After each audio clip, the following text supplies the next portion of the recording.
네, 안녕하세요. 저는 미래에셋투자연금센터에서 일을 하고 있는 이상권이라고 합니다. 저희가 하는 일은 여기 이제 사이다 경제 이 뷰티풀 유튜브처럼 투자연금 TV라는 유튜브 채널을 통해서 투자를 통한 연금 자산의 증식 이런 것들을 위한 투자 콘텐츠, 그다음에 노후 준비에서는 이 재무적인 요소뿐만 아니라 비재무적인 요소들이 있거든요. 뭐 인간관계라든가 가족관계, 그다음에 수명, 건강 장수, 그다음에 심리학적 측면 이런 것들도 많은 분량은 아니지만 여러분들께서 좀 도움이 될 수 있는 콘텐츠를 만드는 일을 하고 있습니다. 일단 저는 제가 시황이나 종목 선택에 대해서 그걸 맞출 수 있는 능력도 안 되고 제가 또 알지도 못하고, 제가 여러분들한테 말씀드릴 수 있는 것은 이제 연금에 초점을 맞춰서 연금 자산을 축적해 나가는 과정에서 우리가 어떤 것이 정말 중요한가, 우리가 어떤 사물을 판단할 때 모든 변수를 다 고려해서 판단할 수는 없습니다. 그중에 핵심적인 아이디어 몇 가지를 가지고 판단해야 되거든요. 실제로 그 심리학 책 같은 데 많이 나오는 사례지만 잼을 고르는 슈퍼마켓에서 그런 실험 예들이 나오는데, 다양한 잼 한 30개 주면은 사람들이 자기 입맛에 맞는 잼을 잘 고를 거라고 생각하지만 너무 복잡해지면 인간이란 존재가 선택을 잘 못합니다. 더 망설이고. 그러니까 슈퍼마켓 입장에서는 판매량이 떨어진 거죠. 그랬더니 핵심적인 잼 몇 개 확 줄여놨더니 오히려 잘 고르고 판매량도 늘어났다, 이런 실험들이 나오는데, 저는 우리가 투자에서도 본성에 맞게, 본질에 맞게 핵심적인 키워드를 몇 가지 가지고 접근하시는 게 좀 중요하다고 생각을 하고, 연금에 관련돼서 이제 가장 중요한 것은 연금 자산은 굉장히 장기 자산입니다. 여러분들이 연금 저축 계좌를 가입을 하시던 퇴직연금 계좌 중에서 DC형 같은 걸 가입하셔도 여러분들이 직장 생활하는 동안은 찾을 수 없고 또 55세 전까지 찾을 수가 없어요.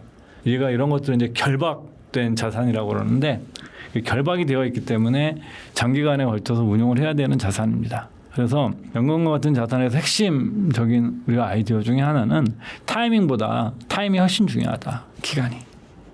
요즘 같은 때 변동성이 굉장히 심한데 이런 의견에 대해서 공감하지 않을 분도 계시겠지만, 내일 주가가 오를지 내릴지 어떤 전문가가 오든 누가 와든 똑같습니다. 그냥 확률이 50대 50입니다. 여러분들이 내일 주가가 오를지 내릴지에 대한 베팅을 전 재산을 하시게 되면 안 되죠. 왜? 확률이 50%밖에 안 되니까 이게 뭐 아니면 도거든요. 이런 게임을 우리가 해서는 안 되거든요. 근데 시간이 길어지면 이 주식시장이라는 것은 장기간의 관점에서 보게 되면 우상하게 되었습니다. 그래서 이런 얘기가 있잖아요. 주식시장은 가까이서 보면 비극인데 길게 보면, 멀리서 보면 희극이다. 그러니까 주가가 오르고 내리는 이런 것들이 빠지고는 굉장히 고통스럽죠. 저도 이제 제 계좌가 이제 많이 요즘 줄어들어 있는데 확인하면 고통스럽죠, 그게. 그럴 때 우리가 다시 한번 추스리려고 그러면 생각해야 되는 게, 연금 자산 같은 경우는 장기 자산이구나라는 걸 해야 되고, 그래서 우리가 저희 센터에서 시뮬레이션을 많이 해봅니다. 이런 것들을 물론 과거의 데이터들이 좀 많이 해보고, 저희 센터뿐만이 아니라 많은 미국에서도 이런 주요 리서치 기관들에서 이런 것들을 많이 하는데, S&P 500 기준이죠. S&P 500 기준이고 코스피 200도 마찬가지였습니다. 이 적립식으로 하거든요. 여러분들 연금저축 계좌라든가 이런 IRP라든가 이런 것들을 좀 축적해 나가는 과정에서는 물론 이제 저처럼 50대 후반이 돼서 인출해야 되시는 분들은 상황이 다르지만 투자 기간이 짧아도 5년, 길게 20년 이상 남으신 분들 같은 경우에는 매월 적립식으로 해나가게 되어 있거든요. 그래서 저희가 시뮬레이션 해보게 되면 S&P 500이든 코스피 200이든 20년 이상 적립식으로 하면 단 한 해도 한 번도 마이너스가 없었습니다. 그 20년 동안 엄청난 이벤트가 존재하죠. 9.11 테러도 있었고 2008년 금융위기도 있었고 코로나 사태도 있었고, 이런 엄청난 이벤트가 존재하더라도 20년 이상 시장에 머물면서 적립식으로 지수 같은 것에 투자를 하게 되면, 그래서 지수라는 것 자체는 시장 자체에 투자한다는 의미거든요. 하게 되면 거의 마이너스가 나지 않았습니다.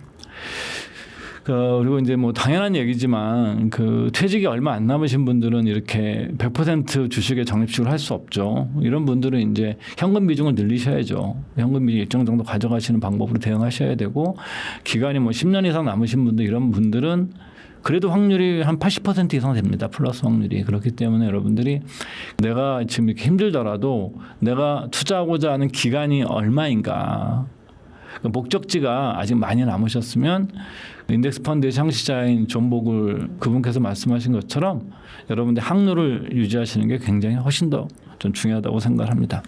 두 번째, 이 폭락장에서 어떻게 대처할 것인가에 관한 문제인데, 뭐 폭락장이 오기 전에 뭐 선견 지명이 있으시고 좀 능력이 있으셔서 또 분석 능력이 뛰어나셔서 현금화시키는 그런 능력이 있으신 분들은 상관이 없지만, 저를 포함해서 많은 분들이 그냥 표현하는 말로 폭락장이 오면 그냥 부러집니다. 두들겨 맞는 경우들이 굉장히 많습니다. 이 두들겨 맞을 때 우리가 한번 생각해 봐야 되는 것이 어떤 것인가. 우리가 이제 두들겨 맞을 때 가장 최악의 결과를 낳는 것이 길게 놓고 보면 도망가는 겁니다. 이게 공부심에 들려서 도망가거나, 두 번째가 이제 레버리지를 많이 써서 어쩔 수 없이 도망가야 되는 거죠. 탈출해야 되는 건데, 전자는 사실은 그나마 괜찮습니다. 뭐 내 돈으로 한 거니까. 근데 두 번째, 레버리지를 많이 쓰신 분들은 정말 견디기 힘듭니다. 연금자산 같은 경우 레버리지 쓸 수 없지만, 저는 드리고 싶은 말씀이 뭐냐면, 이 주식시장이라는 것은 원래 불확실한 겁니다. 근데 여러분들이 만약에 내가 감당할 수 없는 수준의 레버리지를 쓴다, 뭐 2배 정도 썼다, 자기 자산에, 그렇게 되면 불확실성을 2배로 늘리는 겁니다. 원래 불확실한데 불확실성을 2배로 늘리면 정말 웬만한 강심장이 아니고서는 이 폭락장에서 견디기 쉽지 않을 겁니다. 근데 그 정도 강심장을 갖고 계신 분들은 전 살면서 거의 만나본 적이 없어요. 굉장히 투자 잘하시는 분들도 흔히 하는 말로 매우 후달려 합니다. 근데 저는 드리고 싶은 말씀이, 가장 좋은 포트폴리오의 특징이 뭐냐, 일단 잠을 잘 주무셔야 됩니다. 주식 때문에 노이로제 걸려가지고 치료받을 수 있으면 안 되지 않습니까? 그러니까 주식이 내 인생을 잡아먹을 정도로 가치 있는 것인가, 그런 우리 근본적인 문제 한 번쯤 생각해 보시면 여러분들께서 이 과도한 레버리지의 위험성들에 대해서 생각해 보실 수 있을 것 같고요. 그래서 저는 드리고 싶은 말씀이, 지금은 도망가시면 안 된다. 그래서 도망가지 말아야 되는 데이터를 한번 여러분들한테 소개해 드리면, 이건 미국의 이제 JP 모건이라는 회사에서 나온 자료인데, 2005년도부터 2024년까지 20년 동안 S&P 500에 투자한 경우입니다. 만약에 20년 동안 S&P 500에 $10,000를 놓고 한 번도 안 팔았으면 71,750달러, 약 $70,000 정도가 됩니다. 그러니까 7배가 조금 넘는 거죠. 연평균 수익률은 연 14.4% 정도 나옵니다. 뭐 시장 수익률이죠, 이게. 아무것도 하지 않은 것이 20년 동안.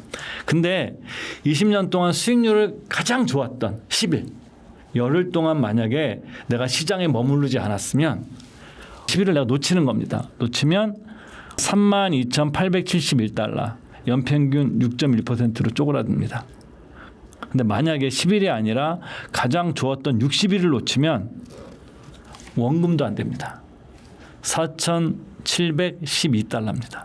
한번 생각해 보세요. 여러분들이 20년 동안 시장이 가장 좋았던 60일을 내가 시장에 머물러 있지 않으시면, 여러분들은 2005년도부터 2024년까지 S&P 500이 7배 올랐더라도, 지수가 7배 올랐어도 여러분들의 재산은 반토막이 납니다. 자, 여러분들이 그럼 20년 동안에 60일을 맞출 수 있다고 생각하십니까?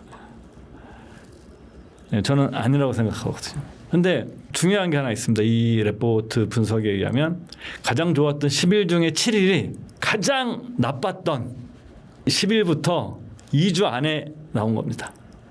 20년 동안에 가장 나빴던 시기 10일, 나빴던 10일 중에 그 중에 2주 안에 가장 수익률이 좋았던 7번 중에 7번이 나왔다는 겁니다. 즉 최악의 순간에 가장 높은 수익을 냈다라는 거예요. 이거는 투자 수익이 나는 구간들을 잘게 쪼개서 보면 그 대세 상승장에서 계속 오르는 시기의 수익률보다 최바닥에서 반등할 때 수익률이 가장 높습니다. 그래서 이게 증권시장의 장기 분석 이론을 증명한 제레미 시겔 교수가 이제 배당주의 재투자 같은 개념들을 얘기하시는데, 이분이 왜 배당을 재투자하게 되면 이 복리가 가속화된다는 표현을 쓰거든요. 왜 그러냐면 주가가 바닥일 때 못 맞추잖아요. 근데 이때도 배당을 주는 주식이 있으면 배당을 받아서 재투자하지 않습니까? 그렇게 되면 싸게 사는 효과가 있고 주가도 오르고 더 싸게 사고 또 이 기업 실적도 좋아지면 배당을 더 주고 이런 식으로 이제 배당이 가속화되는 복리의 가속화 현상이 나타난다고 생각하는데 여러분들 뭐냐면은 최악의 날과 최고의 날은 붙어 있습니다. 역사적인 데이터를 보게 되면. 그래서 여러분들이 최악일 때 도망가면 수익률이 굉장히 당연한 얘기지만 굉장히 나빠집니다. 그래도 도망가더라도 다 도망가셔서는 안 됩니다. 그다음에 세 번째로 말씀드리고 싶은 거는 변동성이 심한 장에서는 빠른 행동을 사람들은 굉장히 원합니다. 누가 절묘하게 팔고 나갔어. 지금 들어가야 돼 말아야 돼 하는데 사실은 이런 폭락장에서는 빠른 행동보다 느린 행동의 가치가 훨씬 더 중요합니다. 저도 그걸 잘 못하지만 여러분들이 보면 인류 투자가들이 포트폴리오 재조정을 주가가 좋을 때 많이 할 것 같지만 그렇지 않습니다. 인류 투자가들이 포트폴리오 조정을 더 열심히 하는 시기는 주가가 많이 빠졌을 때입니다. 그러니까 주가가 빠졌을 때는 내 포트폴리오를 다시 한번 원점에서 점검을 해야 돼요. 그리고 두 번째로는 내가 이전에 고점에 수익률이 있을 거 아니에요. 저도 그러거든요. 고점에서 지금 수익률에서 지금 빠진 거 보게 되면 한숨이 나오거든요. 생각보다 꽤 많이 빠졌으니까. 근데 그 생각을 좀 접으시고 버릴 수는 없습니다. 인간인지라 접으시고 지금을 출발점으로 삼으셔야 돼요. 과거의 고점이었던 것은 그냥 과거는 과거일 뿐입니다. 제가 이제 요즘 읽는 책 중에 그 스토아 철학자인 세네카의 책인데 오직 현재에 집중하는 사람들은 삶이 비참해지지 않는다. 이런 표현을 읽고서 저는 굉장히 많은 위안을 얻었는데 다시 과거의 고점을 생각하시면 안 되고 지금 시점이 새로운 출발이라고 생각을 하시고 좀 포트폴리오를 다시 한번 점검하시는 계기로 삼으시는 게 좋다고 생각을 합니다.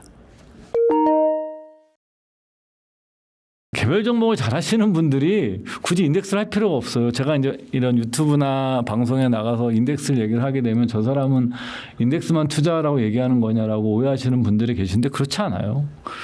당연히 개별 종목을 통해서 수익을 잘 내실 수 있는 분들은 그런 걸 하셔야 되고 인덱스보다 더 좋은 뭐 사모펀드나 펀드 같은 거나 ETF를 찾으실 수 있는 능력이 되신 분들은 당연히 그걸 하셔야 되고요. 뭐 인덱스 펀드가 만능이 아닙니다. 그러니까 인덱스 펀드라는 아이디어는 뭐냐면 그냥 시장 자체를 사는 거예요. 그러니까 내가 아무런 노력을 하지 않는 거예요. 투자에서 우리가 가질 수 있는 우위를 확보하려고 그러면 정보의 우위가 있거나 다른 사람들보다 훨씬 더 내가 정보의 우위가 있거나 아니면 분석 능력의 우위가 있어야 됩니다. 근데 인덱스 투자는 그 정보나 분석의 우위를 갖지 않아도 돼요. 통으로 사는 겁니다. 통으로. 그리고 이건 그냥 그 나라의 기업들의 성장의 과실을 향유하는 방법입니다. 그게. 그래서 여러분들께서 내가 그럴 능력이 되시는 분들은 당연히 하셔야 되고 그것이 맞고요. 두 번째로는 뭐냐면 다른 방법과 인덱스 투자를 혼용해도 됩니다. 뭐 저 같은 경우에도 예를 들어서 요즘 뭐 중국에 투자를 하는데 제가 뭐 중국을 알겠습니까? 중국 기업들을. 근데 제가 이렇게 생각할 수 있거든요. 중국이 좀 너무 15년간 안 올라서 상대적으로 좀 싸다.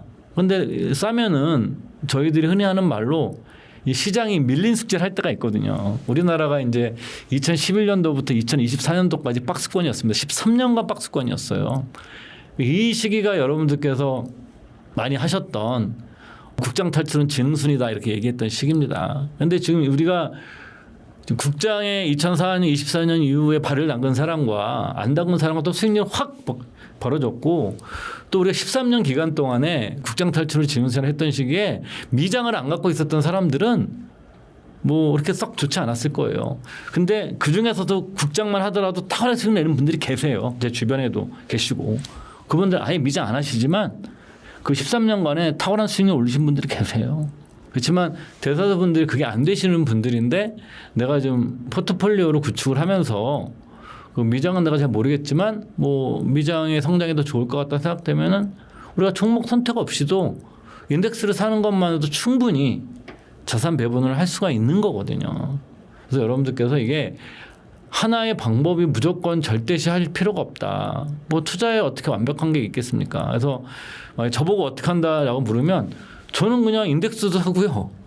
뭐 펀드도 좋은 펀드 나오면 ETF나 공모 펀드도 삽니다. 사모 펀드도 가입을 하고 내가 좀 아는 분야의 어떤 개별 종목이 싸게 보이면 또 개별 종목을 살 수 있는 거예요. 개인 투자가들이 갖고 있는 엄청난 장점 중에 하나는 인덱스와 ETF와 개별 종목을 다 할 수 있는 거예요. 근데 많은 분들이 계속 그렇게 뭐가 좋니 해요.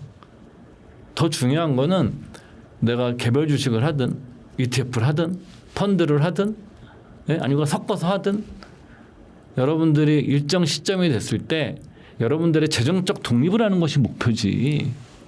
개별 주식이 옳고 인덱스가 옳고 이건 제 생각에는 그렇게 의미 있는 논쟁이 아니다. 개인들한테. 그래서 개인 투자자분들이 경험이 없으신 분들이나 아니면 투자를 지금 하더라도 다른 나라에 자산 배분을 하려는 분들은 인덱스가 굉장히 효율적인 수단입니다. 그거는 뭐 누구도 부정할 수 없거든요. 그래서 여러분들께서 그렇게 그 자산 배분을 해 나가서 포트폴리오를 구축하시는 분들이라면 어떤 방법이 좋다라고 고민하실 필요 없고요. 저는 또 연금에서 많이 말씀드리는 게 나는 뭐 지수도 모르겠고 뭐 변동성도 싫어 이러신 분들은 타켓 데이트드 펀드에서 TDF가 좋은 대안입니다. 저희 센터의 직원들은 TDF 가입한 직원들이 많아요. 뭐 저도 좀 가지고 있는데 왜 가지고 있냐면 저희가 이제 외국의 은퇴 운용에 관한 자료들을 좀 많이 보면 미국 같은 나라에서는 뭐 디폴트 옵션이라고 그러거든요. 그러니까 본인이 지정하지 않으면 그냥 회사에서 알아서 TDF를 운용해 버립니다. 그냥 그때 운용하는 상품이 거의 다 TDF예요. 이 TDF가 요즘 같은 때 보시면 확실히 덜 깨집니다. 근데 2025년, 2026년 아주 시장이 가파르게 오를 때 TDF로 수익률이 못 따라갑니다. 근데 이번에 확 꺾이니까 TDF들은 굉장히 방어를 잘합니다. 그래서 저는 오히려 여러분들께서 뭐 연금자산 운영하시면서 뭐 하나에 하지 마시고 경험이 없으신 분들은 TDF랑 인덱스 펀드를 한 절반 정도, 절반 이상 저는 넣으셔서 변동성을 확 낮춰놓으시면서 운용을 하시고 나머지 내가 이제 잘 아는 분야 뭐 반도체 ETF도 좋고 국가 간 뭐 중국이 됐든 인도가 됐든 내가 좀 더 전망 있게 보는 나라가 있으면 그 나라의 뭐 섹터도 좋고 산업도 좋고 아니면 우리나라에서 뭐 향후에 좋아 보이는 이런 것도 좋고 해서 섞어서 하는 방법을 쓰시면 굉장히 좋고 이걸 우리는 이제 핵심 위성 전략이라고 그러거든요.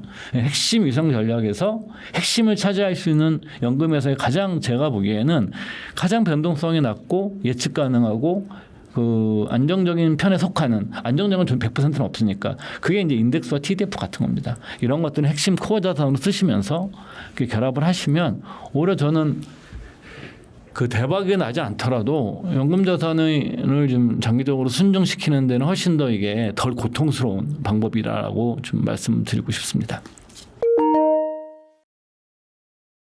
제가 이제 이거를 그 한 방송사에 나와서 책 소개 프로그램에서 했는데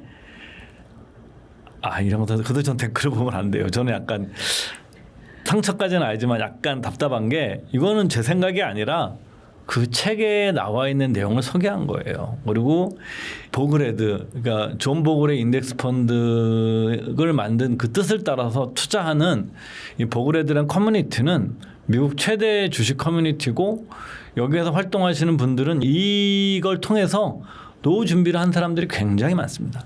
경제 독립을 이루신 분들도 많고. 근데 이분들 같은 경우에는 기본적으로 인덱스 펀드를 가지고 투자하는데 전 그 아이디어 자체가 100% 옳다라는 것은 아니고 일반 투자자들이 이렇게 단순성의 철학, 단순성의 미학, 이 단순한 방법을 통해서도 왜 훌륭한 장기적으로 성과를 낼 수 있다는 거에 대한 굉장히 제가 보기엔 아름다운 본보기다라고 말씀을 드려서 이 책들을 소개한 것이고 저는 이렇게 재미없는 투자법이 나온 책이 국내에 번역돼서 안 나올 줄 알았어요. 보그레드 관련된 책이 3권이 있는데 저는 국내에서 번역이 안 될 줄 알았습니다.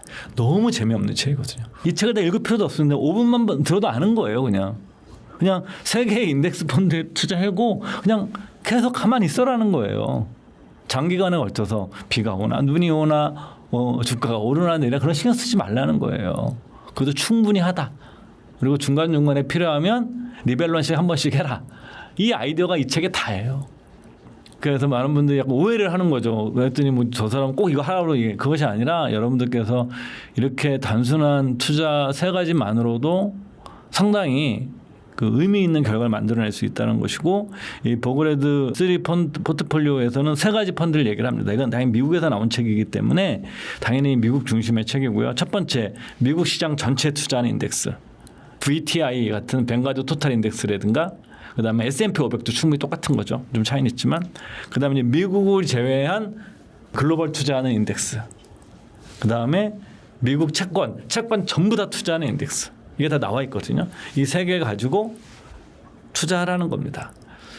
그리고 이 세 가지 중에서 존 보글 같은 경우에는 미국이니까 미국 외에 해외 주식 인덱스에 대해서 부정적이에요. 투자할 필요 없다.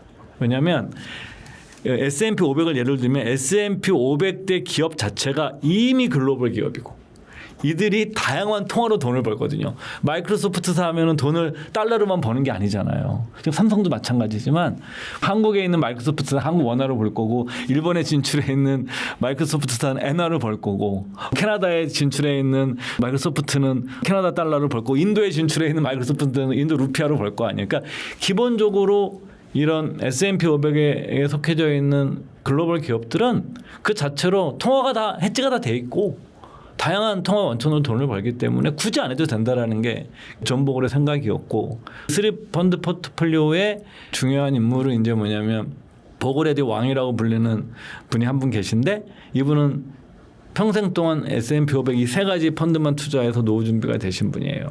거의 한 40년을 넘게 이것만 투자하셨어요.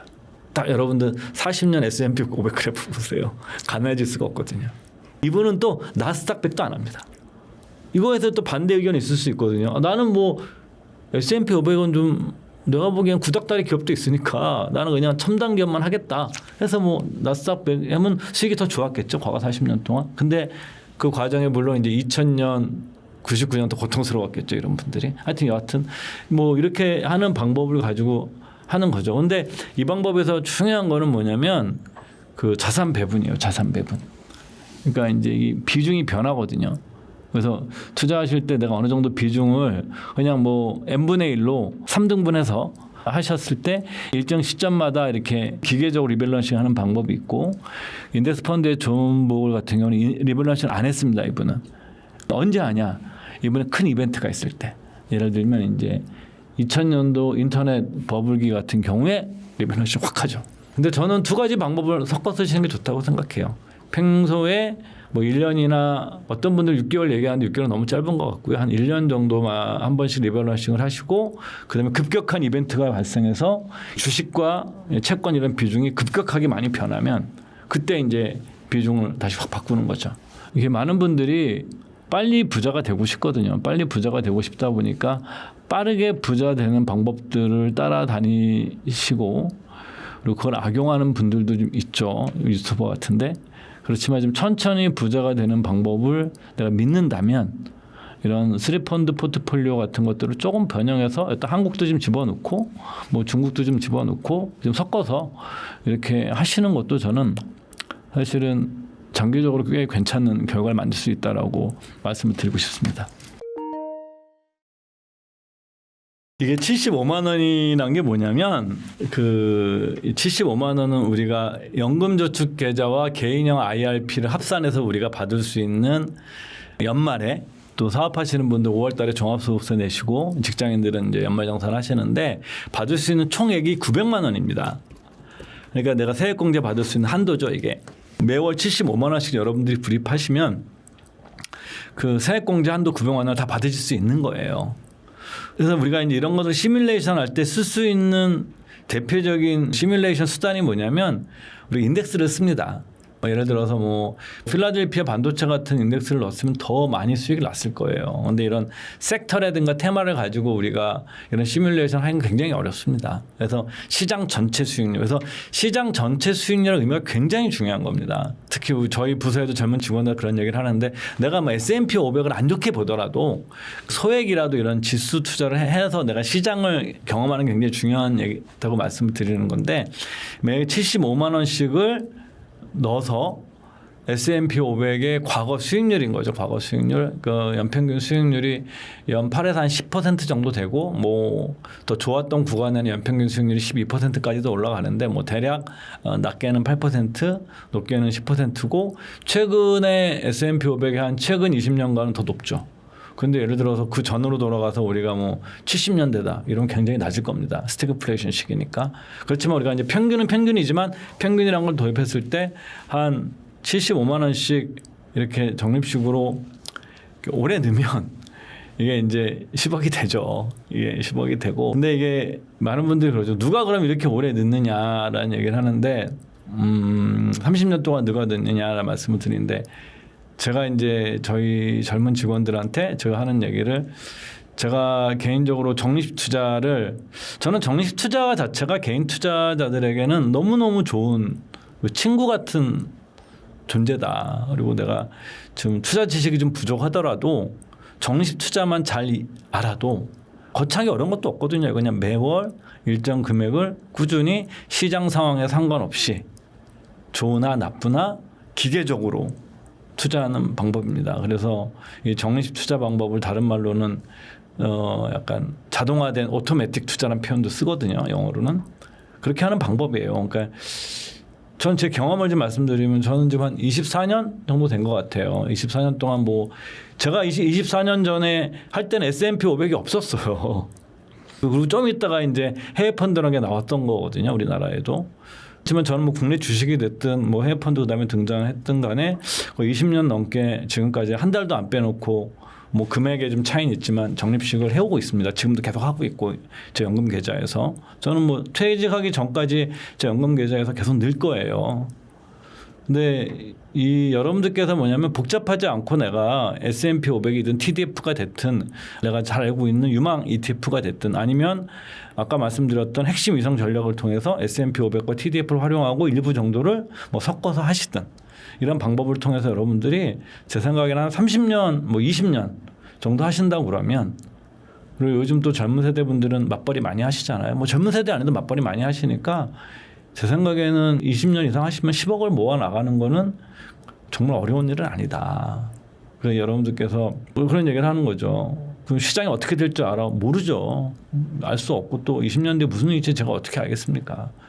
그렇지만 이 자본주의가 망하지 않으면 그리고 기업이 성장을 하면 단 1%라도 0.5% 성장을 하게 되면 경제가 성장한다는 것들은 기업의 이익이 는다는 거거든요. 그 나라 기업의 그 나라 모든 기업이 벌어들이는 이익이 플러스라는 얘기거든요.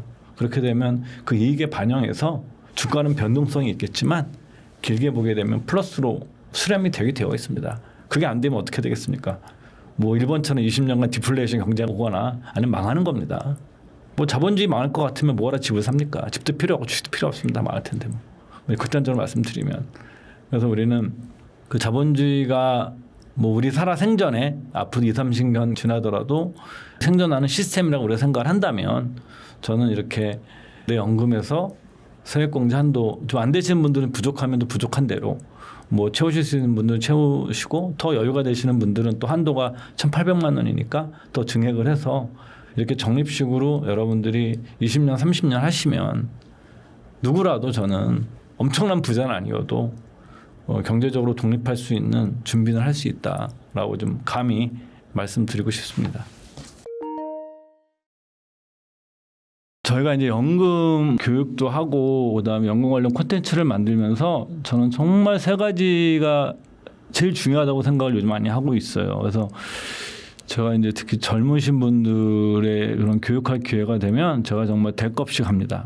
그래서 힘들거든요. 근데 연금이란 제도는 자체는 기회가 있죠. 그리고 지금 세대는 한국 현대사에서 글로벌 투자를 가장 저비용으로 할 수 있는 차세대입니다. 이게 최대한 장점이에요. 저희 때는 제가 책에서 뭐 존복을 책을 읽고 뭐야 S&P 500의 역사를 읽고 뭐 나스닥 100의 역사를 읽고 뭐 시장 평균 수익률이라는 개념을 공부를 하고 해도 그냥 내가 미국에 가지 않으면 대안이 없었거든요. 근데 지금은 이제 그런 수단이 있다는 걸 여러분들이 그런 전제에서 말씀을 드리면 세 가지가 저희가 연금 교육에서 말씀드리는 건데 뭐냐면 첫 번째는 뭐냐면 왜 주식시장은 장기적으로 우상향하는가를 이해하셔야 돼요. 왜 주식은 장기적으로 우상향하는가? 물론 그 사이사이에 우리나라가 13년간 박스권에 있었고 중국도 지금 14년째 박스권에 있거든요. 거의 15년 동안. 그렇지만 이게 20년 단위로 넘어가면 왜 박스권을 뚫고 나가는가? 그다음에 뭐 인도도 뭐 되게 문제가 많은 나라라고 그러잖아요. 여러분들 인도 센서스 50개 종목 인덱스 한번 보십시오. 엄청 많이 올랐습니다. 과거 40년 동안. 아, 인도란 나라는 뭐 거기 뭐 비리도 많고 막 이런 식으로 뭐 얘기하거든요. 그래도 올랐어요. 정도의 차이가 있는 겁니다. 물론 가장 퀄리티가 좋은 시장은 미국 시장이죠. 미국은 이렇게 흔히 하는 말로 10년씩 쩔어 있는 기간이 별로 없어요. 아주 큰 위기가 오지 않는 이상, 뭐 대공황이라든가 70년 스태그플레이션처럼 이렇게 아주 정말 자본주의 시스템 자체가 굉장히 고통스러운 시기 정도를 제외하고 이렇게 10년 이상 쩔어 있는 시간이 없는데 우리나라 같은 건 쩔어 있죠. 이렇게 막 그냥. 예? 그런 일이 없어도 막 쩔어 있고 지금 중국도 막 쩔어 있고 이런 건데 그렇지만 그 경제가 성장을 하게 되면 주식시장은 장기적으로 우상향할 수밖에 없다라는 거. 그리고 연금 투자자들에게 가장 강력한 무기는 시간이라는 거. 이거를 우리가 되게 이해를 해야 된다. 이것이 서로 이해를 하는 게 굉장히 중요하다. 두 번째 뭐냐면 장기적으로 왜 돈의 가치는 떨어지는가. 제가 저희 센터 유튜브에서 연금 투자의 ABC라는 걸 가지고 이제 한번 오늘 얘기하는 되게 비슷한 얘기들이 많은데 그거를 제가 그 회사 요청으로 만든 적이 있는데 2000년대 이후에 미국의 통화량 지표를 여러분들 한번 보시면 2000년대 이후에 금융위기랑 코로나 이후에 미국의 통화량이 3배, 4배 늘었습니다. 그냥 그래프가 어떻게 되어 있냐면 이렇게 가다가요. 이렇게 올라갑니다. 돈이 이렇게 풀리면 사람들이 그러죠. 돈이 풀리면 이 돈이 어디론가 가야 돼요. 돈이 안 가면 어떻게 됩니까? 안 가면 되는 거 아니야? 안 가면 더 큰 문제가 생기죠. 그게 디플레이션입니다. 흔히 하는 유동성의 함정에 빠지는 거예요. 돈을 풀었는데도 이 돈이 안 가고 어떻게 되는 거죠? 디플레이션이면 다시 예금으로 갑니다. 일본에서 겪었던 일이죠. 굉장히 고통스러운 거예요. 그래서 제가 하나 드는 예가 뭐냐면 일본은 중앙은행이 우리로 얘기하면 자국의 그 ETF죠. 그 시장 통째로 사는 ETF. 우리로 하면 코스피 200 같은 거, 미국은 S&P 500 같은 거를 중앙은행이 돈을 찍어서 샀습니다. 우리나라 한국은행이 여러분들 만약에 국민연금이 아니라 한번 생각해 보세요. 한국은행이 코스피 200을 산다고 한번 가정을 해보세요. 그만 샀습니까? 나 리츠를 산다. 리츠. 부동산 가격도 띄우려고 우리나라 같은 말도 안 되는 거죠. 무슨 정부 한국은행이 돈을 찍어가지고 리츠를 삽니까? 한국이면 난리 날 거예요. 일본이 왜 이런 일을 했을까요? 디플레이션 경제가 와가지고 자본시장이 활력을 잃으면 그 비용이 너무 비싸게 많이 드는 겁니다. 그래서 우리가 이 돈을 풀면 돈은 어디론가 가야 되고 근데 많은 분들이 논리적으로 그렇죠. 가장 이상적인 건 뭐냐면 돈을 풀면 이 돈이 생산적인 데 가길 바래요. 당연한 거죠. 정부에서 돈 풀었으니까 이게 그냥 생산적인 데 가서 몇 년 뒤에 하겠지만 반드시 그렇지 않아요. 그리고 생산적인 데 가더라도요. 효과가 금방 나타날 것 같으세요? 생산적인 데 갖다 쳐도 공장 져야 되고요. 직원 뽑아야 되고요. 뭐 시간이 걸려요. 그럼 그 사이에 돈이 어디 가겠습니까? 네, 자산시장으로 흘러 들어가는 겁니다. 그래서 우리가 2000년대 이후에 그 자산을 소유한 사람과 자산을 소유하지 않은 사람 자체의 삶이 과거 어느 시기보다 굉장히 드라마틱하게 갈렸고 그럼 이걸 가지고 쉽게 생각하니 그럼 이제 빼면 되겠네. 뭐 줄이면 되겠네. 못 줄입니다. 그렇기 때문에 통화량이 들면 장기적으로 돈의 가치는 떨어집니다. 그다음에 이제 세 번째 말씀드린 게 뭐냐면 우리한테 중요한 변수는 시장 전망보다도 자기한테 남아있는 투자 기간 내가 생각하는 투자 기간과 리스크 허용도를 먼저 생각해야 된다. 어느 정도 리스크를 내가 수용할 수 있느냐. 이 세 가지에 대한 이해 자체가 사실은 연금자산 운용의 전 전부라고 생각을 합니다. 장기적으로 돈 떨어지는 이해를 하고 장기적으로 주식은 우상향하는 존재구나. 그다음에 나의 리스크 허용도와 내가 투자 기간에 대한 이해가 있으면 이걸 가지고 조합을 하면 됩니다. 당연히 그러면 내 연금자산 포트폴리오에는 주식 자산을 중심으로 해야 되고, 근데 내가 리스크 허용도가 나는 와 많이 빠지는 게 너무 두려워. 그러면 어떻게 돼요? 당연히 현금 비중을 높여야죠. 그럼 현금 비중 어느 정도까지 높여야 되냐? 최대한 저는 70%까지 이상 넘어가면 안 된다고 생각해요. 그러니까 거꾸로 얘기하면 최소한 주식 비중 30%는 되셔야 돼요. 안 그러면 주식을 내가 10% 정도밖에 안 났으면 어떻습니까? 주가 변동이 미치는 영향이 너무 작아요. 전체 포트폴리오에. 그렇잖아요. 30% 정도 돼야 좀 의미 있는 변화가 나타나요. 그리고 30% 정도면 내가 많이 깨져도 견딜 수 있어요. 그래서 이 정도는 최소한 해야 된다. 이 관점에 쓰시면 연금 자산을 예금 중심으로 운용해서는 안 되는 거예요. 물론 이제 금리가 제 생각에는 5%는 아니고 한 7, 8% 정도 가면 의미가 달라집니다. 그러면 저 같은 경우는 만약에 예금 이자가 한 7 정도 된다고 생각하면 예금 이자가 7% 정도 되면은 예금 이자로만 내 돈이 한 10년에 한 번씩 2배가 되거든요. 10년에 한 번에 2배 정도 될 수 있는 금리니까 저는 굉장히 매력적이다. 그 정도면 그때는 저 같은 경우에도 꽤 비중 많이 늘릴 것 같아요. 이제 또 중요한 변수가 이제 금리라는 변수가 있는 거죠. 그래서 여러분들께서 장기 자산으로서 주식은 왜 오르는가? 그다음에 통화량을 통한 돈의 가치는 왜 떨어지는가? 그다음에 내 투자 기간. 근데 또 여기서 이런 거죠. 내가 한 3년 뒤에 쓸 돈, 요즘 같은 때 주가가 오르면 많이 나타나는 건데 3년 뒤에 우리 아이 대학교 학비라든가 아파트 중도금이 있는데 이거 빵 튀기고 싶은 거고 사이에 남들 돈 버니까 배도 아프고. 그래서 이제 뭐 유명한 격언이 있잖아요. 부자란 내 여동생의 남편보다 1파운드를 더 벌면 난 부자다.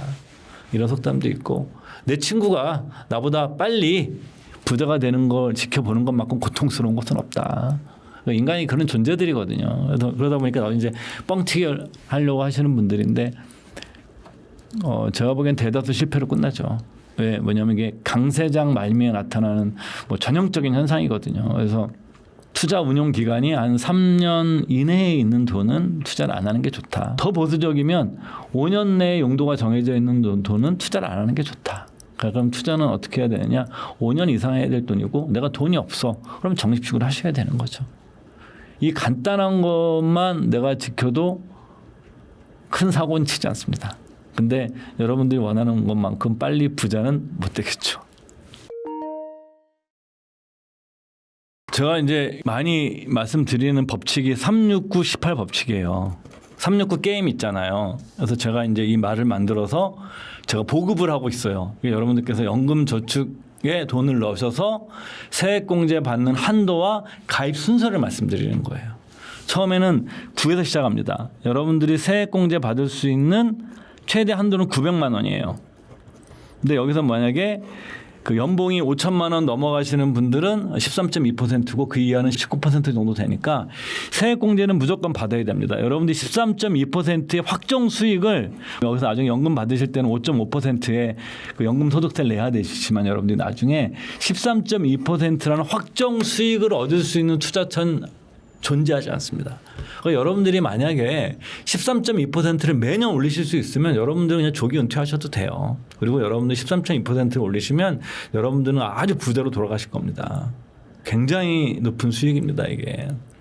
그래서 뭐 투자가마다 목표 수익률은 다르지만 저는 목표 수익률이 한 10%거든요. 10% 되면 뭐 내 생각에 한 7년에 한 번씩 내 재산이 2번씩 늘어나는데 운 좋으면 그게 5년에 6년 만에 한 번 늘어나면 되거든요. 그러면 내가 살아나가는데 큰 문제는 없습니다. 엄청난 부자가 못 되더라도.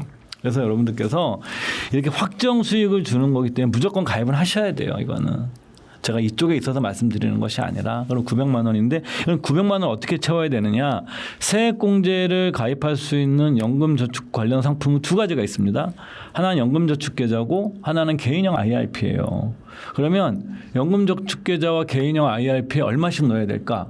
이건 뭐 이론적으로는 복잡해요. 뭐 개인형 IRP 900만 다 넣을 수도 있고 나눠서 이런 거 모르셔도 돼요. 그냥 세액공제는 900만 원이야. 369. 9에서 시작해. 그럼 이제 연금저축 세액공제 받는 건 2개가 있어. 연금저축계좌와 개인형 IRP가 있어. 얼마씩 채워야 되지? 그러면 600이 있잖아요. 내려갑니다. 600이 뭐? 연금저축계좌.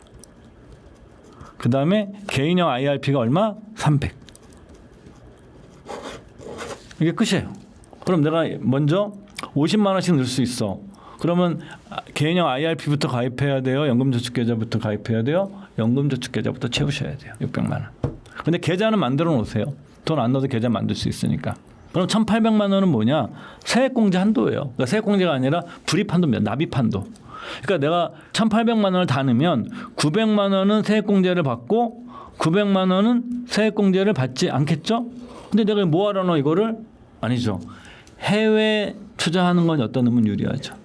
우리나라 같은 경우에는 해외 ETF가 있다 가정을 해보시면 미국의 S&P 500이 있을 겁니다. 똑같은 S&P 500이라 하더라도 국산 S&P 500이 있을 거고 뭐 타이거 S&P 500이 있을 거고 미국의 가장 유명한 S&P 500의 스파이가 있을 거 아닙니까? SPI. 그러면 내가 SPI를 사.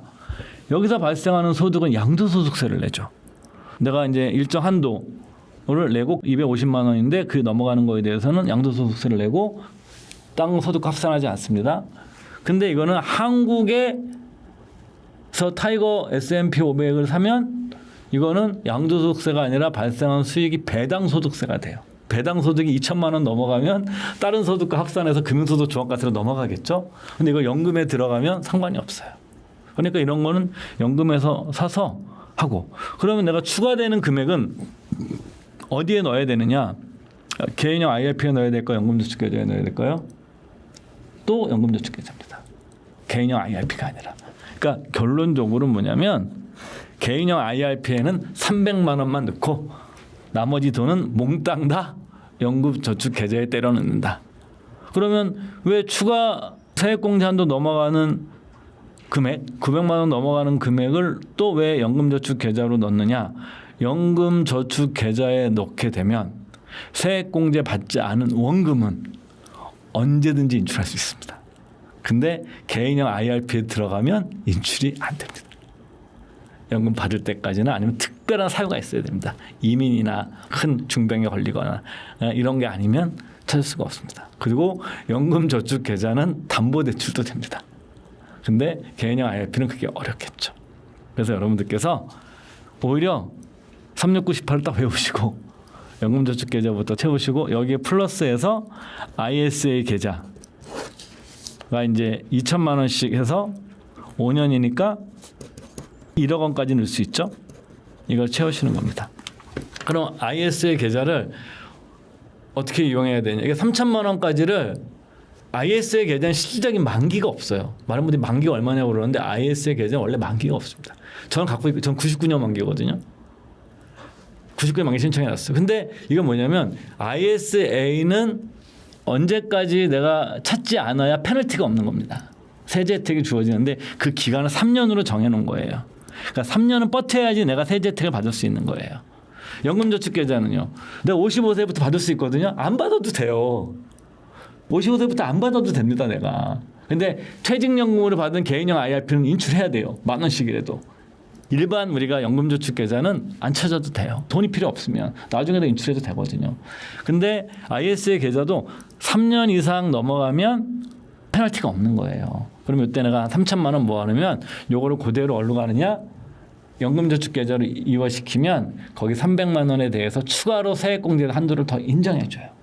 이렇게 해서 내가 연금저축계좌 한도를 늘리기 위해서 쓰는 방법이 하나 있는데 만약에 내가 열심히 연금저축계좌를 넣어서 한 3억 정도 돼 있어. 그럼 굉장히 많은 거잖아요.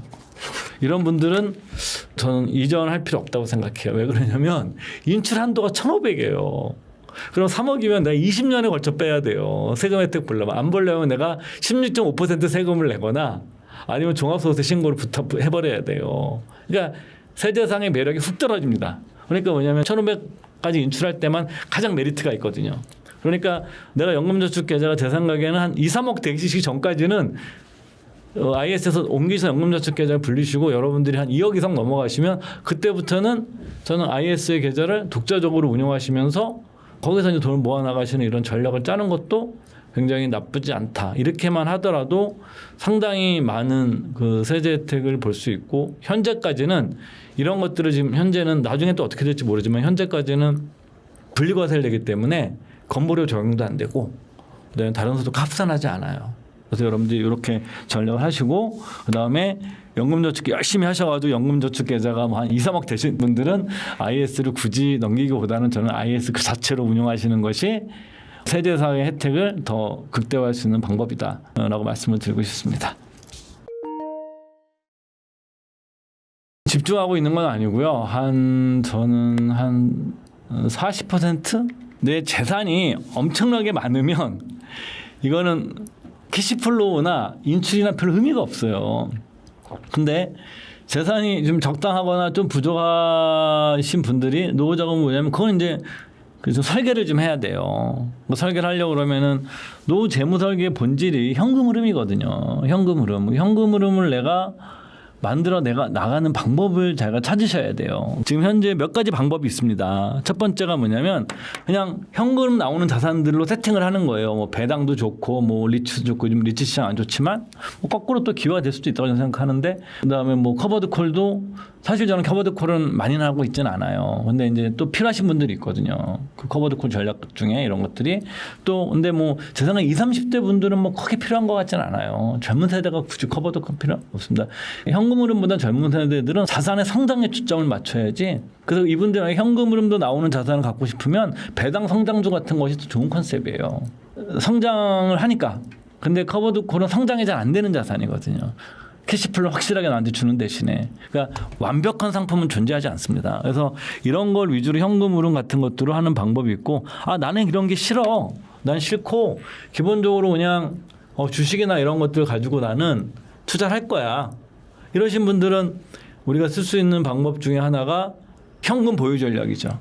현금 보유 전략인데 한 3년치, 짧게는 2년치, 길면 한 3년치 생활비를 가지고 있는 겁니다. 그러면 내가 주가가 폭락하더라도 어떻게 했어요?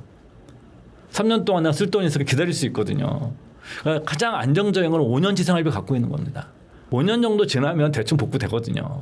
뭐 안 될 수도 있지만 뭐 대다수 지금까지 그래 왔으니까. 그러면 5년치를 내가 캐시로 들고 있는 전략을 취하고 또 5년치라도 많이 갖고 있다가 주가가 너무 폭락해서 너무 싸지면 그중에 2년치 빼가지고 또 재투자할 수도 있고 뭐 이런 식으로 해서 내가 현금을 보유하는 전략이나 아니면 캐시플로우를 중심으로 포트폴리오를 짜는 전략이나 아니면은 우리가 이제 주식과 채권이라는 걸 가장 기본적으로 이렇게 주식 자산과 뭐 채권 같은 자산을 일정 비율로 투자하고 거기서 기계적으로 인출하는 전략인 거죠. 4%룰 같은 경우는 그런 거거든요. 4%룰 창시한 윌리엄 뱅게인이라는 분이 지금은 인출을 더 올렸어요. 왜냐하면 4%룰이라는 것은 미국의 대공황과 같은 시기도 포함되어 있거든요. 대공황이라든가 70년 스태그플레이션 같은 그 굉장히 엄혹한 시기도 표현되어 있기 때문에 너무 보수적인 가정이에요. 그러니까 4% 룰은 채권과 주식에 50대 50 넣고 처음 시장 스타트하는 금액의 4%를 인출하는 겁니다. 그럼 그 다음에는 4%냐? 소위 말해서 4% 룰은 처음만 4%룰이지 그 다음에 4% 룰이 아니에요. 여기에 그 다음 얼마야 돼요? 물가 성장률을 곱하는 거예요. 3% 물가 성장률이다 그러면은 1.03을 곱하면 되겠죠. 그 다음에 여기서 또 곱하는 물가 상승률을 계속 반영해서 화폐의 구매력에 맞게끔 내가 인출을 하는 전략이 4% 룰인데 그 시작이 할 때가 4%이기 때문에 4% 룰이라고 그러는 건데 최근에 윌리엄 뱅게는 더 높여도 된다. 더 높여도 된다라고 얘기하고 계시기 때문에 뭐 이런 식의 한 서너 가지 전략을 통해서 우리가 이제 그 캐시플로우를 대응할 수 있는 거거든요. 근데 이거는 본인에 맞는 방법을 찾아야 돼요. 그리고 어떤 분은 뭐 예를 들어서 임대사업을 너무 잘하시는 분들 계시거든요. 이런 분들이 임대사업을 하셔도 돼요. 근데 임대사 환경은 제가 보기엔 점점 어려워지고 있으니까 과거와 달리 금융자산을 활용하는 시대로 가는 게 더 맞다. 그리고 실제로 그런 다양한 상품들도 나오고 있고요. 그래서 그러면 어떤 방법이 좋냐? 그래서 저 같은 경우에는 1번하고 3번을 좀 섞어서 쓰는 거죠. 현금 흐름 중심으로 하고 부족한 돈은 그래서 인출하고 저는 한 2년에서 3년 정도 현금을 확보해 놓고 이런 식의 저는 전략을 짜는 걸 저는 하려고 그러는 거고 이건 이제 여러분들의 지금 형편과 처지에 맞게 해야 되고 여기에 플러스 알파에서 만약에 퇴임하신 이후에도 수입이 있으시면 인출을 덜 해도 되겠죠. 늦게 해도 되거나. 그래서 여기 이제 그다음 플러스 되는 게 인적 자본의 가치입니다.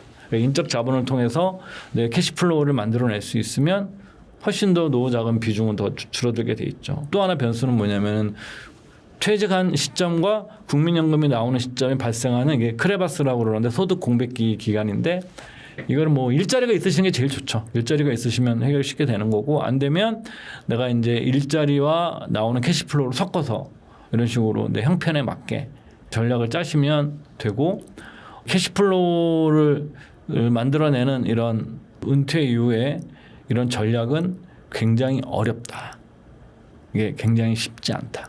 저도 이렇게 말씀드리지만 굉장히 어렵고, 이게 왜 어렵냐면 우리가 자산을 증식시키려면 두 가지 트랙이 같이 가야 제일 좋습니다. 하나는 뭐냐면 끊임없이 내가 인풋을 계속 넣는 거예요. 그 다음에 수익을 계속 내는 겁니다. 그러니까 수익도 내면서 인풋이 들어가는 게 내가 총 자산을 늘리는 게 중요한 거거든요. 많은 분들이 이런 얘기를 하는 거거든요. 뭐 얼마가 있어야 돼 이런 것보다 더 중요한 거는 내가 갖고 있는 인적 자본과 투자 자본을 두 바퀴를 다 돌려서 내가 일정 시점까지 총 양을 늘리는 게 중요한 겁니다. 총 자산이. 그래서 나는 엄청나게 내 인적 자본의 능력이 정말 뛰어나신 분이라, 나는 투자보다도 이게 더 하신 분들은 인적 자본이 더 많이 늘리시다가 이게 자연스럽게 인적 자본이 많으신 분들이 투자 자산 장기전 언젠간 또 많이 늘기 시작하시겠죠. 근데 내가 인적 자본이 적더라도 투자 자산을 일찍부터 시작해서 하시면 이분들도 어느 시점 되면 많아질 겁니다. 그러니까 뭐 어떻든 간에 그렇게 하는 방법인데, 직장 생활하는 동안 이게 가능해요. 왜요? 월급 계속 받으니까. 그래서 내가 계속 뭐 퇴직연금도 회사에서 자동으로 넣고 국민연금료도 내고, 그다음에 내가 연금저축계좌도 뭐 세액공제 한도만큼 넣고 뭐 이렇게, 그러면 내가 투자도 계속 해나가면 이게 같이 쌓아나가거든요. 길게 보면. 근데 퇴직한 이후에는 인적 자본에서 나오는 캐시플로우가 없어요. 그러니까 두 발로 뛰던 경제도 갑자기 한 발로 뛰어야 되는 거예요. 근데도 문제는 뭐냐면 인적 자본이 없으면 어떻게 되냐면 내가 아주 금액이 많으면 상관이 없는데 투자 자산 내가 돈을 빼서 써야 되는 거예요. 그러니까 어떻게 됩니까? 두 발로 뛰던 사람이 한 발로 뛰는데 그 한 발로 뛰면서도 또 한 발 뭘 뺏어 와야 되는 거예요. 그래서 퇴직 이후에 현금 흐름에 기반한 이 포트폴리오 전략은 저도 이렇게 말은 쉽게 하지만 굉장히 어렵고, 내가 스터디도 많이 하셔야 되고 시뮬레이션도 많이 해볼 필요가 있는 거라고 말씀드립니다. 이게 우리가 이제 제일 많이 보는 그 기준이 국민연금연구원에서 나오는 자료입니다. 그게 이제 흔히 얘기로 적정생활비 개념인데, 부부가 둘이 이제 건강하다는 전제하에 쓰는 생활비가 한 270만 원대, 거의 300만 원 조금 안 되죠. 그리고 이제 제가 즐겨보는 유튜브가 뭐냐면 퇴직한 어르신들 인터뷰하는 유튜버가 한 우리나라에 한 두세 개 있어요. 저 그거 열심히 보거든요. 왜냐면 제 일과 관계된 거기 때문에 저희가 그런 걸 조사할 수도 없잖아요. 조사하면 너무 좋거든요. 왜냐하면 그건 당사자들의 얘기이기 때문에 그것이 객관화된 데이터는 아니지만 제가 보기엔 굉장히 의미 있는, 굉장히 가치 있는 데이터라고 생각을 해서 그 유튜브를 열심히 보는데 그분들 얘기도 거의 비슷해요. 거의 300만 원대가 제일 많아요. 근데 이게 지금 300만 원인데 10년 지나고 나면 더 늘어나 있겠죠. 물가 상승률에 따라서. 주거지, 어디에 살고 있느냐, 앞으로도 한국 사회가 어떻게 될지 모르겠습니다. 저는 이거는 뭐 제가 뭐 전문가도 아니니까. 그렇지만 이렇게 생겨날 수 있는 문제가 있고, 그러면 이제 주거 비용이 증가하는 거죠. 주거 비용의 증가는 단순히 그것만 증가하는 게 아니라 세금뿐만 아니라 건보료도 같이 증가하게 되어 있죠. 어디에 살 것이냐가 중요하죠. 두 번째는 이제 뭐냐면 자기 인생 가치관이죠. 이제 이거에 대한 연구들이 많이 있는데, 저도 요즘 관심 있는 주제기도 하고, 이게 정체성에 대한 연구들입니다. 이게 뭐냐면 나의 정체성은 무엇인가라고 한번 자기 질문을 던져보면 대부분의 사람들이 뭐냐면 직업적 정체성을 자아 정체성과 일치시킵니다. 뭐 저 같은 경우 만약에 너는 뭐야? 너의 정체성 뭐야? 저는 미래에셋증권의 이상건 센터장입니다. 이게 저의 정체성이에요. 근데 정체성이 하나만 있을까요? 아니죠. 집에 돌아가면 뭐 아이 아빠이고 또 누구의 친구이고, 이런데 이 중에서 이 정체성 중에 가장 높은 비중을 차지하는 게 직업적 정체성입니다. 근데 퇴직을 하게 되면 이 직업적 정체성이 사라지죠. 여기서 굉장히 많이 하면 혼돈이 오는 겁니다. 나의 정체성이 무엇이지? 그때 찾기 시작하죠. 그래서 이제 여러분들께서 이 정체성에 대한 자기 질문을 해보시면 정체성을 어떻게 설정하느냐에 따라서 돈을 쓰는 방식이 달라집니다. 만약에 내가 직업적 정체성을 동일시하고 그 직업적 정체성에서 살아가던 방식 자체를 지속할 경우에는 뭐 골프도 쳐야 되고 뭐 다 해야 되거든요. 근데 내가 뭐 정체성을 바꾸면 그런 거 안 할 수도 있거든요. 거기에 따라서 굉장히 노후 필요 자금은 급격하게 드라마틱하게 또 변할 것이고 세 번째가 자식입니다. 자식. 자녀들을 어디까지 도와줄 것이냐라는 거죠. 왜 그러냐면 지금 베이비붐 세대의 자녀들이거든요. 우리나라 베이비붐 세대들이 55년생부터 71년생들인데 이 사람들은 이제 부모 세대보다 더 가난해요. 그러니까 한국 현대사에서 평균의 값을 봤을 때 부모 세대보다 가난한 첫 세대들입니다. 그 전에는 배움 세대들은 사회 평균적으로는 항상 부모보다 더 부자가 되어 왔어요. 근데 가난해진 세대이기 때문에 뭐 우리가 쉽게 발견하는 거거든요. 주변에서 뭐 부모의 도움 없이는 주요 대도시, 특히 서울과 같은 대도시 집을 마련할 수 없다고 얘기하는 것들이 이미 반영이 된 거예요. 저희 세대에 부모의 도움으로 집을 마련해서 시작하는 사람들 많지 않았습니다. 근데 지금은 최근에 주택을 구입하는 젊은 계층들은 엄청난 성공을 거둔 사람들을 아주 예외적으로 몇을 제외하고는 대부분 부모의 경제적 뒷받침에 의해서 주택을 구입하고 있는데 과연 이것들 자체가 어느 정도 생각하느냐. 이 세 가지 변수가 또 있는 거죠. 그러니까 이제 내가 어디에 살 것이냐, 나의 삶의 정체성이 무엇이냐, 그 다음에 자녀를 어느 정도 할 것이냐에 따라서 생활비 개념은 어마어마하게 달라집니다. 이거에 대해서 뭐 여러 의견이 있어요. 뭐 자녀를 도와주지 말아야 된다. 노후 준비가 먼저라는 걸 자녀들한테 알려줘라.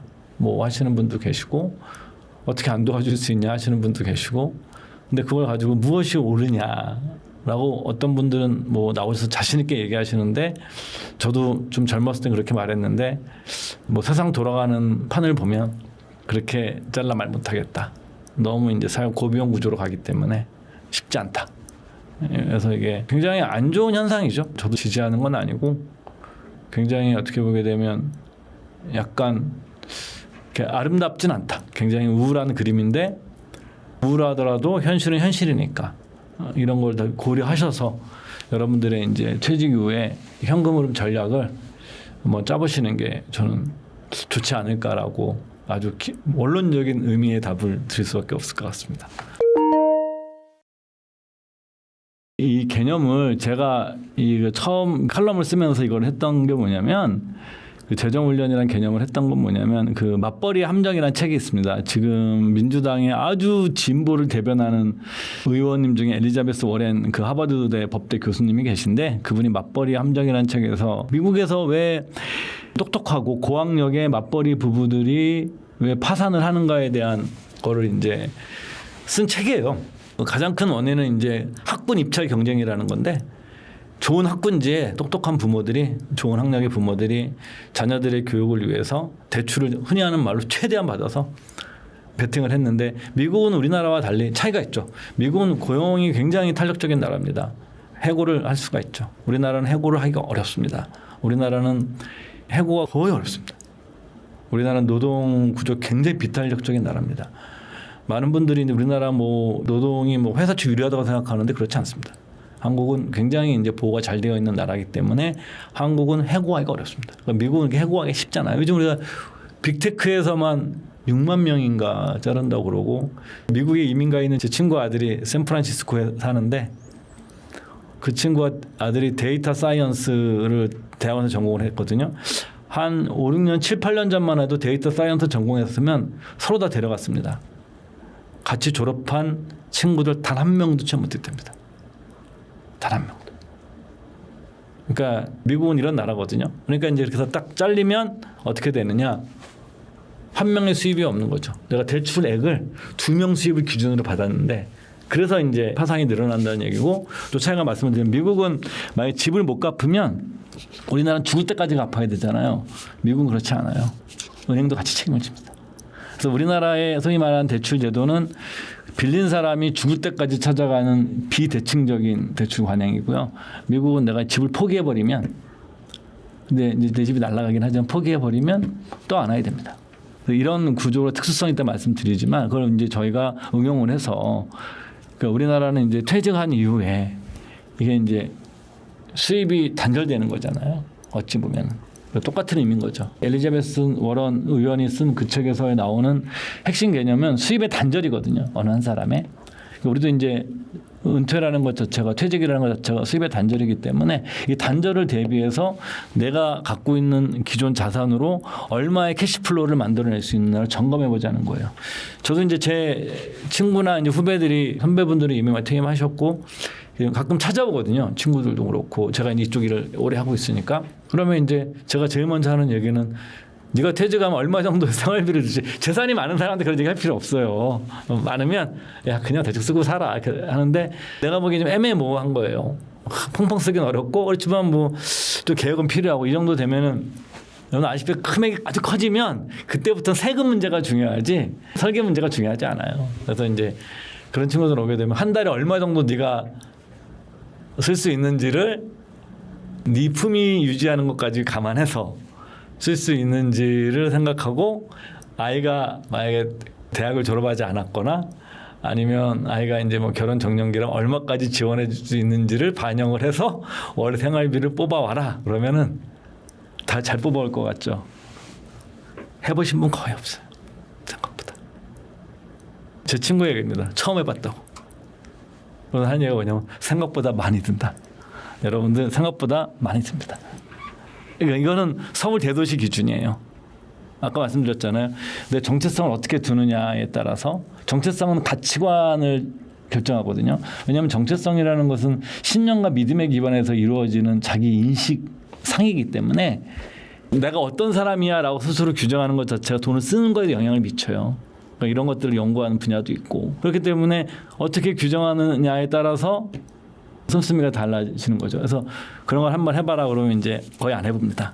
그래서 꼭 꼼꼼하게는 아니더라도 저는 그냥 하루 주말에 그냥 차분하게 앉아서 이렇게 엑셀 같은 거를 이렇게 내 자산 한번 짜고 내가 캐시플로 얼마 나올지 예상치 같은 걸 해보고 그걸 이제 뭐 제 생각에는 6개월에 한 번씩 이렇게 점검을 해보시면 오히려 굉장히 효과적이고 제 친구 중에 정말 그런 친구가 있습니다. 그 친구는 이제 물론 이제 그 친구는 연금 쪽에서 오래 일했던 친구인데 제가 이제 그런 걸 늘 그렇게 연금 쪽에 일하다 보니까 늘 이렇게 자기 자산을 짜놓고서 캐시플로우에 대한 계속적으로 자기 계획을 세웠던 거죠. 그러니까 제 주변 중에서 가장 소프트 랜딩했던 친구 중에 하나가 그 케이스인데 그 친구가 물론 이제 어느 정도 투자도 뭐 잘하는 편이지만 그것도 그거지만 그 친구가 꾸준히 캐시플로우에 대한 자기 계획을 퇴직 몇 년 전부터 해왔다라는 것 자체가 저는 그 친구가 소프트 랜딩 하는데 크게 하나 이유가 되지 않았을까라고 생각을 합니다. 그러니까 이제 퇴직할 때 퇴직금 1억 원밖에 없다라고 하는 분들은 가장 중요한 건 이런 분들은 일단 일자리 빨리 잡으셔야 됩니다. 만약에 이런 분보다 더 위험한 거는 뭐냐면 1억 원이 내가 돈이 적기 때문에 내가 빨리 돈을 벌어야 되겠다. 그래서 이번 같은 때 예를 들어서 뭐 하이닉스라든가 삼성전자, 뭐 레버리지 같은 것들을 활용해서 하는 것만큼 위험한 게 없어요. 그러니까 이런 분들한테는 1번은 뭐냐면 자산 운용이 아니라 일자리입니다. 근데 그게 굉장히 어렵죠. 저도 교과서적으로 이런 말씀을 드리지만 이게 참 쉽지가 않아요. 이게 아직까지 한국 사회에서. 그래서 파타임 일자리라도 지금 사회가 많이 만들어져야 됩니다. 그러니까 일본 같은 경우는 일본이 세계에서 가장 고령화되기가 많이 나라인데 일본 같은 경우에는 이제 뭐 하루에 3시간, 4시간 일할 수 있는 앱이 있는 거예요. 풀타임 잡이 아니더라도 가장 원하는 건 풀타임 잡이지만 풀타임 잡이 아니더라도 이렇게 그 반복 가능하고 지속적인 파타임 잡이라도 있어야 된다라는 건 첫 번째 말씀드리고 싶고 두 번째 이제 이 정도 금액은 그 다음에 이제 이거를 운용을 하셔야 되는데 저 같으면 일단은 이 자산을 가지고 이게 뭐 어디에 들어있냐에 따라 다를 거예요. 만약에 이 돈이 내가 그냥 연금은 하나도 없고 이 돈만 있는 건지 아니면 이 돈이 내가 퇴직금 DC형 계좌에 있는 건지 다 따라 달라질 거예요. 근데 만약에 뭐 퇴직금 계좌에 있으면 저는 뭐 여기서 배당 관련 ETF나 커버드 콜을 많이는 아니고 굉장히 보수적인 커버드 콜을 쓸 거예요. 그래서 저는 뭐 한 목표 수익률을 한 5% 정도, 5에서 7% 정도 잡으면 여기서 한 연간 500에서 700은 나오니까 그걸 가지면 한 600 정도 나온다 치면 300, 300에 두 달치 생활비가 커버가 되니까 내가 이제 10개월치를 벌어야죠. 10개월치를 이제 벌 수 있는 방법을 찾아야 되고 그런 식으로 좀 접근하시는 게 좀 좋을 것 같아요. 굉장히 조심스러운 얘기인데 꼰대 같은 얘기인데 젊은 직원들한테 제가 하는 얘기가 그거거든요.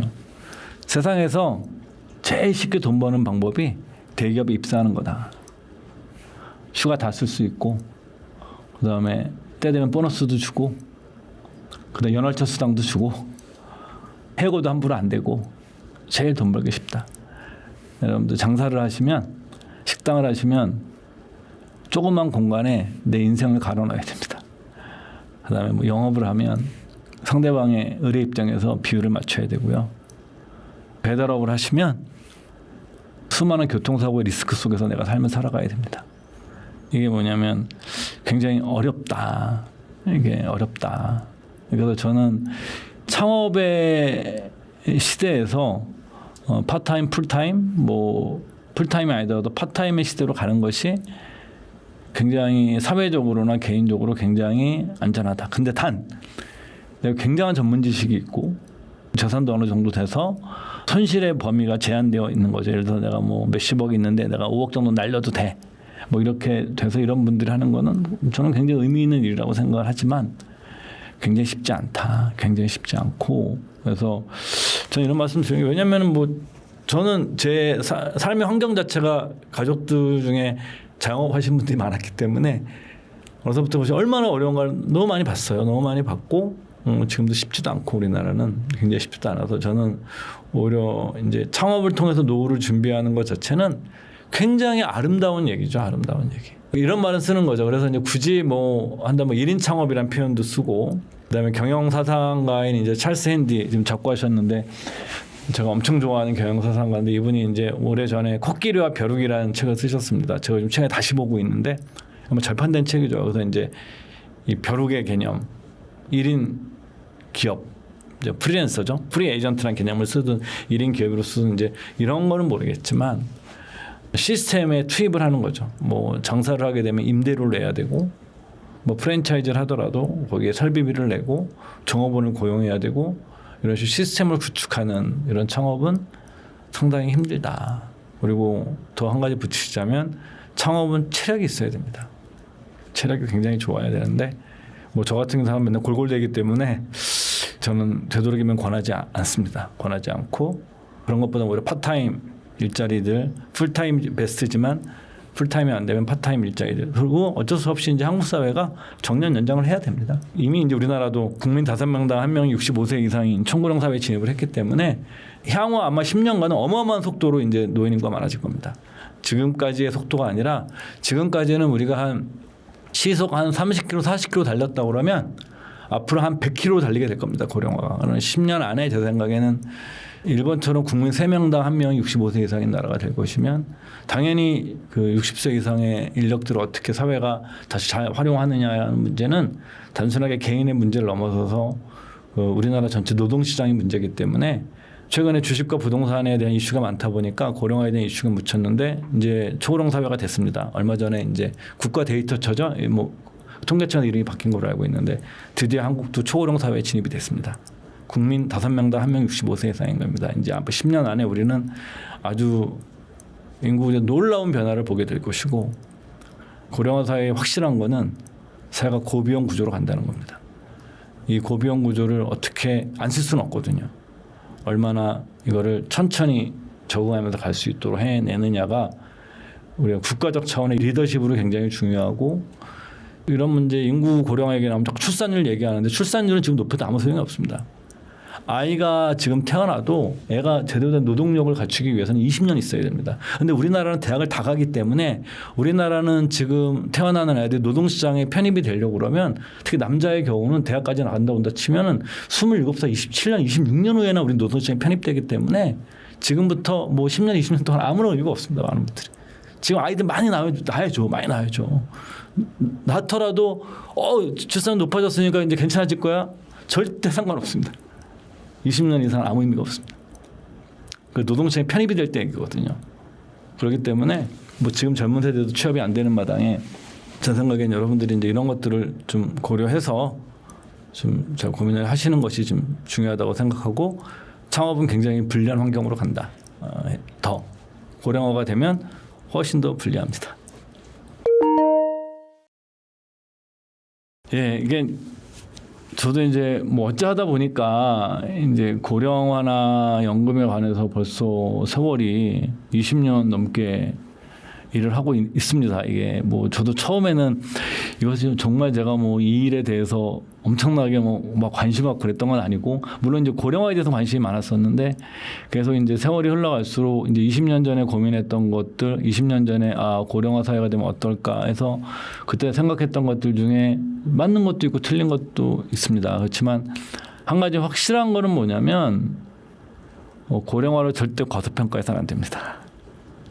과소평가해서는 안 되고, 굉장히 사회가 비용이 높아지는 구조로 가기 때문에 이 비용을 사회가 어떻게 분배하고 개인도 이 비용을 어떻게 할 건지에 대해서 해야 됩니다. 근데 일본도 이 고령화 사회를 우리보다 열심히 준비했음에도 불구하고 일본 사회가 20여 년간 그 디플레이션과 함께 되게 어려웠던 그 실패의 원인으로 많이 꼽는 것 중에 하나가 정치적 리더십의 실종이었고, 경제 체력에 비해서 그 정치 시스템의 낙후들을 꼽았던 전문가들이 많은데 우리나라도 좀 그런 분들이 좀 걱정이 되고요. 개인적으로는 뭐 여야를 떠나서. 그래서 여러분들께서 그래서 만약에 여러분들이 자고 노력을 더 많이 해야 된다. 요즘은 이제 삼성전자 하이닉스 돈을 많이 벌지만 돈을 또 못 버는 시기가 옵니다. 지금 많이 벌면 내 씀씀이랑 별로 문제점이 안 드러납니다. 개인도 마찬가지야. 내가 막 연봉도 많이 받고 그러면 좀 이것저것 좀 대충 써도 뭐 삶에 큰 타격이 없습니다. 근데 어느 순간 수입이 줄어들면 씀씀이가 민낯을 드러내는 시기가 올 겁니다. 그런 시기가 올 것을 여러분들이 한 번쯤 생각해 보시고, 여러분들이 지금 차원에서 좀 연금 같은 여건이 되시면 최소한 세액공제 한도 같은 거 다 채우시려고 노력을 하고, 뭐 IS의 계좌도 다 채우시고, 그래서 지금 세제 혜택 상품부터 다 채우시고 이런 작업을 먼저 하시고, 두 번째 드리고 말씀하시면 뭐 돈이 있어야 노후 준비를 하지, 이런 얘기는 여러분들 30년 전도 했었고요. 40년 전에도 나왔던 얘기입니다. 그리고 또 앞으로 30년 뒤도 나올 겁니다. 우리가 뭐냐면 돈이 없어서 노후 준비를 못하는 정말 어려우신 분들이 있습니다. 그건 제가도 부정할 수 없고 제 주변에도 그러신 분들 계시고, 인생이라는 게 이렇게 마음대로 안 되는 거니까. 근데 좀만 더 여건이 돼주면 전 그런 얘기 하거든요. 제 친구들도 그런 얘기 합니다. 10만 원도 없냐. 10만 원도 없냐. 10만 원에도 합시다. 우리는 하시고, 딴 거 좀 덜 쓰고. 예. 그다음에 세 번째로는 그 아까도 말씀드렸던 거지만 자기 정체성의 문제를 어떻게 설정할 것이냐. 나란 존재를 직업적 정체성 외에 무엇으로 규정할 수 있느냐. 저도 해결책이 없고 저도 그거를 아직 마련하지 못한 사람입니다. 저도 이제 퇴직을 언젠가 하겠죠. 저도 뭐 나이가 있으니까. 그러면서 여러분들께서도 한번 그런데 좀 하셨으면 좋겠고, 젊은 세대 분들은 그냥 저는 제가 참 좋아하는 책 중에 Just Keep Buying이라는 책이 있는데 제가 그 책에 서문도 썼는데, 젊은 세대들은 저는 왜 계속 투자를 하면 되느냐 고민하지 마시고, 시장 변동 고민하지 마시고 그냥 최소한 연금 계좌라도 Just Keep Buying 하시길 바라면서 제 말을 마치겠습니다. 감사합니다.